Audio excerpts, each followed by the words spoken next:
ජපානය කිව්ව ගමන් මතක් වෙන්නේ මොනවද? අධිතාක්ෂණය. හරිම විනයගරුක මිනිස්සු. ඒත් මේ හැමදේටම වඩා ලෝකයේම ඇස් යොමු වෙලා තියෙන දෙයක් තමයි ඒ අයගේ අධ්‍යාපන ක්‍රමය. හැබැයි මේ හැමෝම අගය කරන ක්‍රමයේ ඇතුලේ විශිෂ්ටත්වයේ වෙනුවෙන් ගෙවන්න වෙන ලොකු මිලක් හැංගිලා තියෙනවද? අපි අද බලමු ඒ කතාවේ දෙපැත්තම. ඉතින් ඇත්තටම මොකක්ද මේකේ රහස? ඇයි ලෝකයේ හැමෝම ජපානයේ අධ්‍යාපන ක්‍රමය ගැන මෙච්චර ඊර්ෂ්‍යාවෙන් බලන්නේ? ඒකට හේතුව මොකද්ද? හොඳයි මේ ප්‍රශ්නවලට උත්තර හොයාගන්න අපි මෙහෙම දෙයක් කරමු. අපි ජපාන් ශිෂ්‍යයෙක්ගේ ගමන ආරම්භයේ ඉඳන්ම අනුගමනය කරමු. ඒ කියන්නේ අවුරුදු 6කේ ප්‍රාථමික පාසල් කාලේ ඉඳලා ඊට පස්සේ කනිෂ්ඨ සහ ජ්‍යෙෂ්ඨ උසස් පාසල් අවසානයේ විශ්වවිද්‍යාලයට යන කල්ම මේ සුප්‍රසිද්ධ 6-3-3-4 ක්‍රමයේ දිගේ අපිත් එයාලත් එක්ක හරි අපේ ගමනේ පළවෙනි නැවතුම තමයි ප්‍රාථමික පාසල. මෙතනදී තමයි පුදුමම දේ තියෙන්නේ. මොකද මෙතනදී ලකුණු වලට වඩා මුල් තැන දෙන්නේ විනයට සහ හොඳ පුරුදු වලට. හිතන්නකෝ ජපානයේ ළමෙක්ට වයස 10ක් වෙනකල් ඒ කියන්නේ 4 වසරට එනකන් ලොකු විභාග මුකුත්ම නැහැ. එතකොට මොකද්ද කරන්නේ? ඒ මුල් අවුරුදු 3ේම සම්පූර්ණ අවධානය යොමු කරන්නේ ඒ දරුවාගේ චරිතය ගොඩනගන එකට. අනිත් අයට ගරු කරන විදිය, සුබාදහමට ආදරය කරන විදිය, ස්වයං පාලනය මේ වගේ දේවල් තමයි හිතට කාවද්දන්නේ.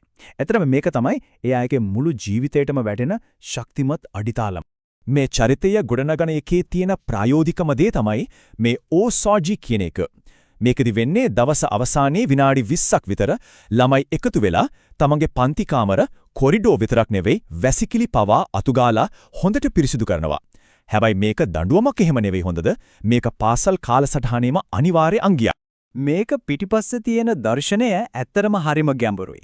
ඒ අය විශ්වාස කරන විදිහට තමන්ගේම අතින් තමන් ඉන්න තැන පිරිසිදු කරනකොට තමන්ගේ ශ්‍රමයට වගේම අනිත් අයගේ ශ්‍රමයටත් ගරු කරන්න ඉබේම ඉගෙන ගන්නවා. ඒ විතරක් නෙවෙයි තමන් ඉන්න පරිසරය අපිරිසිදු නොකර තියාගන්නත් මීට වඩා හොඳ පාඩමක් තවත් නේද? හොඳ ශරීරයක් වගේම නිරෝගී මනසකට නිරෝගී ශරීරයකුත් ඕනනේ. අන්න එතනට තමයි ශොකුයිකු කියන සංකල්පය එන්නේ. සරලවම කිව්වොත් මේක රජයෙන්ම ක්‍රියාත්මක කරන ආහාර සහ පෝෂණය ගැන උගන්වන වැඩසටහනක්. වැදගත්ම දේ තමයි මෙතනදී ආහාර කියන්නේ සුබ සාධනයක් විතරක් නෙවෙයි ඒක අධ්‍යාපනයේම කොටසක්. මේක ක්‍රියාත්මක වෙන විදිහත් හරිම අපූරුයි. බලන්නකො ජපානයේ පාසල් වලින් 95කටත් වඩා වැඩි ගානක පෝෂණ වේදීන්ගේ සලසුමකට අනුව හදන සමබර දිවාහාර වේලක් දෙනවා. ළමයි ගුරුවරුත් එක්ක එකට පන්තියේම වාඩි වෙලා මේක කන්නේ. තමාම බෙදාගෙන තමන්ම අස් කරගන්න නිසා වගකීම කියන දේ පොන්චි කාලෙම ඇඟට එනවා. පුදුමම දේ තමයි මේ හැම දෙයකම මාසකට yen 4363ක් වඩේ ඇදහිය නොහැකි තරම් අඩු මුදලක් යන්නේ. හොඳයි. ප්‍රාථමික පාසලේ ඒ සුන්දර නිදහස් කාලය දැන් ඉවරයි. අපි දැන් යන්නේ ශිෂ්‍ය ජීවිතයේ ඊළඟ අදියරට. ඒ තමයි කනිෂ්ඨ උසස් පාසල. මෙන්න මෙතනදී තමයි පොතපතේ පීඩනය ටිකින් ටික වැඩි වෙන්න පටන් ගන්නෙ. මේ අධ්‍යාරයට එනකොට දකින්න ලොකුම වෙනසක් තමයි නිල ඇඳුම. ඇයි මේ නිල ඇඳුම? මොකද හැමෝම එකම විදියට අඳිනකොට කවුද පොහොසත් කවුද දුප්පත් කියන වෙනසක් නැහැ. ඉතින් මේ සමාජ බාධක ඔක්කොම අයින් වෙලා හැමෝම එකම ප්‍රජාවක් කියන හැඟීම ඇති වෙනවා. එතකොට සම්පූර්ණ අවධානය දෙන්න පුරුවන් ඉගෙනීමට විතරයි. හැබැයි ඉතින් පාසලේ පීඩනය වැඩි වෙනකොටම කරලියට එන තවත් දෙයක් තියෙනවා. ඒ තමයි ජුකු. සරලවම කිව්වොත් අපේ රටේ වගේම ජපානයේ තියෙන අමතර පන්ති නැත්නම් ක්‍රෑම් ස්කූල්ස් උසස් පාසල් ප්‍රවේශ විභාග හිතන තරම් ලේසි නැති නිසා ළමයි පාසලෙන් පස්සෙත් මේ පන්ති වලට යනවා. ඉතින් හිතන්න එයාගේ දවසක් උදේ ඉඳන් රෑ වෙනකල්ම ගෙවෙන්නේ පොත් එක්ක. ඒත් පුදුම දේ තමයි මේ තරඟකාරීත්වයේ මැද්ද වුණත් ජපානයේ තමන්ගේ සංස්කෘතිය අමතක කරන්නේ නැහැ. ෂෝඩෝ කියන අක්ෂර කලාව, හයිකු කියන කෙටි කවි මේවා විෂය නිර්දේශයටම ඇතුළත් කරලා තිනවා. මොකද ඒ හරහා තමයි සේවස් ගණනක් පැරණි තමන්ගේ උරුමයට ගරු කරන්න ඊළඟ පරම්පරාවට උගන්වන්නේ. හරි. දැන් අපි එන්නේ මේ මුළු ගමනේම උච්චතම ඒ වගේම සමහර විට බිහිසුණුම අවස්ථාවට ඒ තමයි විශ්වවිද්‍යාල ප්‍රවේශ විභාගය. මේකට ජපාන් ජාතිකයෙන්ම කියන නමක් තියෙනවා විභාග අපාය. ජෝකෙන් ජිගෝකු වචනේ පරිසමාප්ත ආර්ථයෙන් මේක තමයි තීරුම. විභාග අපාය. මේක නිකම්ම විභාගයක් නෙවෙයි. මේක තමයි ශිෂ්‍යයෙකුගේ මුළු අනාගතයම තීරණය කරන මොහොත. ලැබෙන රැකියාව, සමාජයේ ලැබෙන තැන මේ හැම දෙයක්ම තීරණය කරන එකම එක කඩේම. ඉතින් ඒකට සූදානම් වෙන කාලය කොයිතරම් පීඩාකාරීයක්ද? හැබැයි මේ විභාග අපාය කියන කතාව කාලයත් එක්ක ටිකක් වෙනස් වෙලා තියෙනවා. බලන්නකො මේ දත්ත 1900 දී විභාගයට පෙනී හිටපු අයගෙන් 44.5%ක්ම අසමත් වෙලා. ඒ කියන්නේ 10 දෙනෙක්ගෙන් 4 දෙනෙක්ටම වඩා.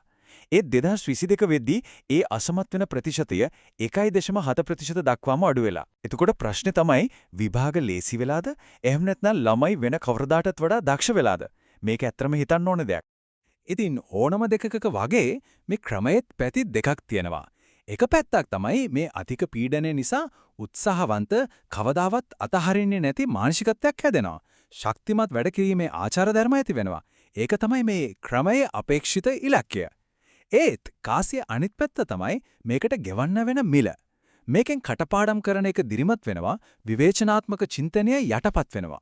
ඊටත් වඩා දරා ගන්න බැරි මානසික පීඩනය හිරිහැර වගේ දරුණු සමාජ ගැටලුත් ඇති වෙන්න පුරුවන්. හරි. විභාග අපායනුත් එගොඩ වුණා කියමුකෝ. ඊට පස්සේ මොකද වෙන්නේ? ඒ දැඩි පීඩනයෙන් පස්සේ එන විශ්වවිද්‍යාල ජීවිතය ඇත්තටම පාරාදීසයක් වගේද?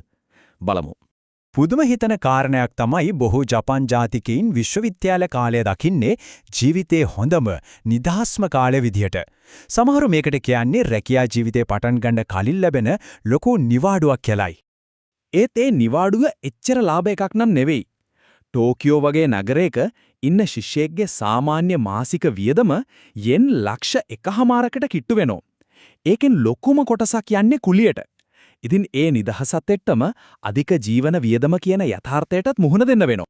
මේ හැම පීඩනයක්, හැම අභියෝගයක්, හැම වියදමක්ම මැද්දේ ජපාන් අධ්‍යාපන ක්‍රමය අත්පත් කරගත්තු පුදුම හිතෙන ජයග්‍රහණයක් තියෙනවා.